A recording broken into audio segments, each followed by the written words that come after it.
We start off with a quick intro here. Let me introduce my Starmie, caught way back on the 15th of August 2016 here in the Philippines, sporting the so-called unobtainable legacy move of Quick Attack. Now, why is it called Unobtainable Legacy? For those of us who played the mainline OG games of Red and Blue version, we know that a Starmie cannot learn Quick Attack, which is why when I caught this Starmie several years back, when the game first came out, I was surprised that this Starmie has a Quick Attack. Now, obviously, I paid no attention to it over the years. I actually stopped playing Pokemon Go and only returned in late 2021. And imagine my surprise while going through my Pokemon roster when I found this rare gem. I was also able to watch videos of HomeSliceHenry featuring his own unobtainable legacy Starmie running in the Master League. You could check that out. It's massively entertaining content. However, for this video, we're running my own legacy Quick Attack on Starmie, but in the Great League format. Now let's head into this game. We charge up the Focus Blast. Does it land? It does not. We grab the first shield. Opponent reaches a charged move. Unfortunately, we were baited with a Rock Slide. We bail out to the star of the show, Starmie. But not before opposing the Stunfisk reaches a charge move. We correctly shield an Earthquake over here, which is why we're able to Quick Attack way up into the Hydro Pump. Is this going to land for the first boom of the video, as Zionic calls it? No, we do not get the first knockout. Conveniently though, opponent shifts out and brings the Whimsicott. No shields left. Ice Beam lands and knocks out the Whimsicott. Stunfisk returns. Of course, our Starmie won't be able to withstand that Earthquake. Fortunately, because of that energy dump, Stunfisk is unable to reach a second Earthquake to knock out our Registeel, but we are able to reach Focus Blast to take that first game. GG. Into the next match, we have Registeel led into a Steelix. This is game chicken and baits. I feel a bit adventurous today. We reach the Focus Blast. Takes the first shield. Steelix reaches enough energy for an Earthquake, but we're feeling a bit gutsy. It's just a Psychic Fangs bait. We reach another Focus Blast. Still fire on proper timing so that opposing Steelix doesn't have a free Dragon Tail in. We grab the second shield. Steelix reaches another charge move. We decide to call it again. It's just another Psychic Fangs. We reach the Focus Blast. Can we make a third call? No, we cannot. It knocks out our Steelix. That's okay. We're up 2 shields to none.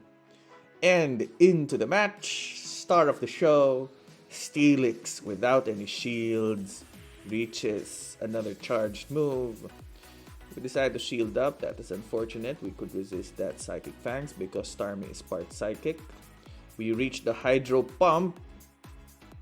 This will be more than enough to knock out opposing Steelix. Boom. Opponent returns into the game with a Noctowl.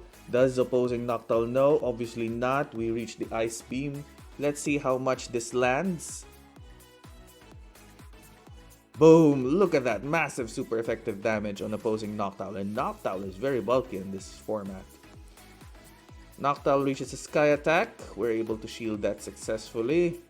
We reach the Weather Ball, but decide not to throw it and save it for whatever's in the back. Sky Attack won't be enough to knock us out, but does bring us down to the yellow. In the back is a Medicham, which is absolutely not going to enjoy this Hurricane. Knocks it out. GG. That's 2 for 2 for our squad. Next is a Registeel led into a Shadow Girafarig. Girafarig stays, and so do we, but decide to bail out when we remember that double kick hurts. I know that Girafarig has access to Thunderbolt, which is why we shielded that up. Unfortunate for us, we go for a bait, a Weather Ball bait, hoping to grab a shield. We do grab a shield, that is beautiful, but we trigger a CMP event. I know this is not for a Thunderbolt. Thunderbolt is successfully shielded. We release this Weather Ball. This is going to deal a lot of damage because of the 20% debuff to the defense of all Shadow Pokemon. Opponent comes back into the game with a Shadow Nidoqueen. Unfortunately fell out of fashion because of the nerf to Poison Jab. To Poison Fang rather. We're able to reach a Weather Ball just in time. This is going to hurt. And bang! Ouch! It's a 2-2 setup, but opposing Nidoqueen barely has any HP left. Throws a Poison Fang. We decide to just farm it down with one quick attack. Here I decide to shift out because of the debuff. I was afraid that Starmie won't be able to withstand whatever is in the back. It might have been close if I decided not to shift out, because although Starmie can resist anything Medicham throws, Power Punch is fighting, so the Psychic typing on Starmie will resist it. Ice Punch will be resisted by the Water typing, and Psychic will be resisted by the Psychic typing of Starmie. I was worried though that because it doesn't have full health and Starmie isn't the bulkiest, it's actually quite fragile in this format. I was worried that an Ice Punch might actually knock us out. Fortunately, it seems like my hunch was right. We barely survive and take the win on this match. GG. That's a third win for the Starmie squad. This match will be different though. Whimsicott lead meeting our Registeel. Whimsicott that got that new move update of Fairy Wind, which is an absolute menace on this Pokemon. That means, and look at that, what a magnificent catch by our opponent. How are you able to count that? It's absolutely beautiful play by our opponent. We decide not to bait, throw this Hydro Pump.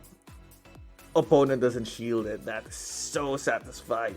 Knocks out that opposing Galarian Stunfisk. We decide not to shield this this Grass Knot.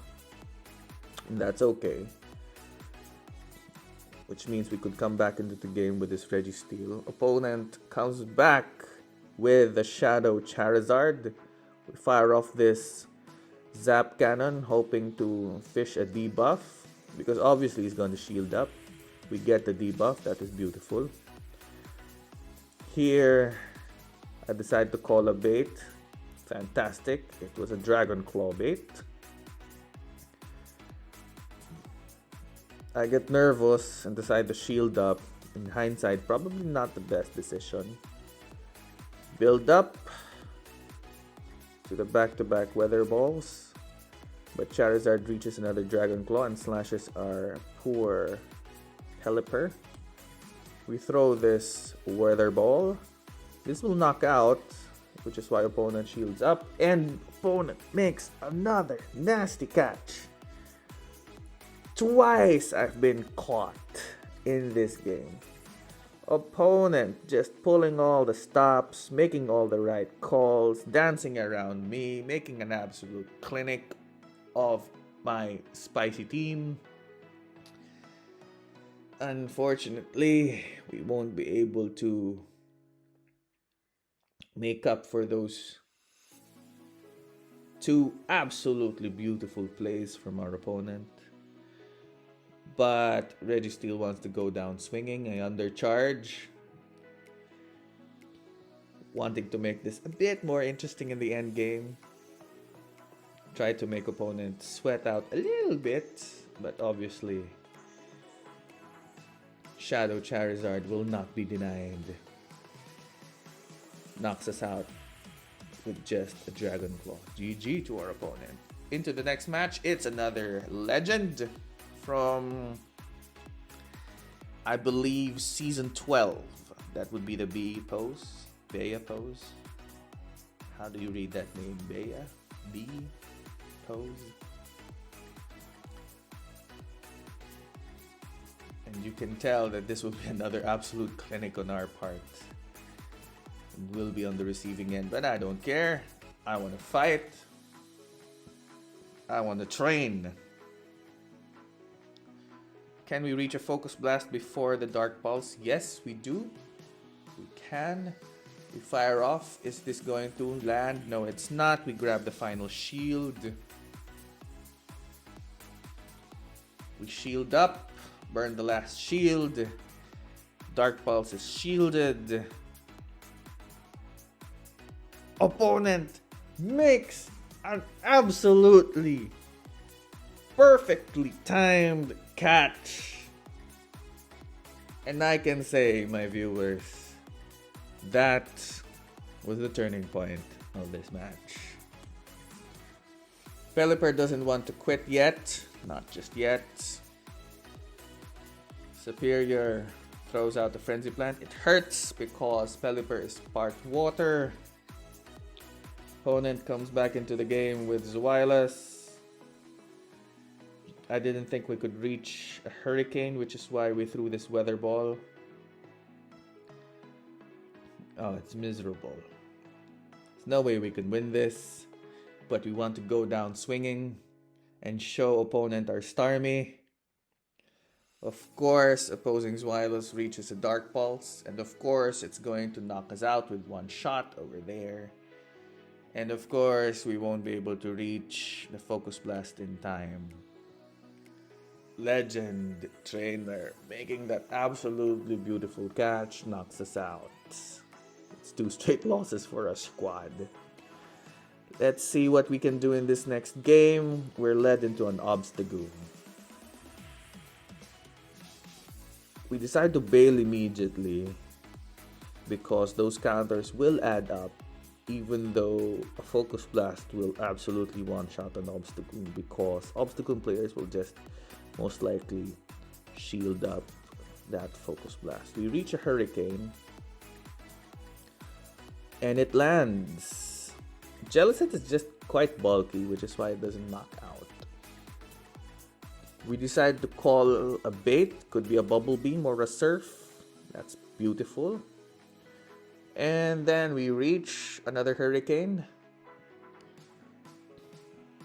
Opponent lets it through and we win switch. Opponent probably thought I only reached a Weather Ball. Opponent comes back into the game with a Swampert, able to mudshot us down. Swampert with a good energy lead. We decide to come back into the game with the star of the show, Starmie. This is enough for a Sludge Wave or an Earthquake, which is why we shield up. Unfortunately, we are baited. We farm up a bit and then throw this Ice Beam. Opponent probably doesn't know what Starmie is running, which is why opponent shields up. I would have done the same thing as well.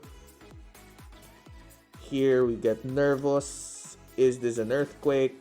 We shield it up. Correctly shield up that Earthquake. Farm up a bit. Throw this Ice Beam. Is this going to land? It is not. Opposing Swampert shields it up. Opponent makes an aggressive switch into Obstagoon. Probably a mistake on the part of opponent, because even if this is a cross chop, which it is, and deals super effective damage, we will still outpace even to a second cross chop. And because opposing Obstagoon is normal and dark, this Focus Blast is quadruple super effective. If you're playing the mainline games, I believe in Pokemon Go it's not the same ratio. Opposing Swampert Gets nervous, throws a hydro cannon. But our Starmie still has residual energy and, good to know, wins CMP against a Swampert. GG. Back in the win column. And that's it. Thank you for having me. Thank you for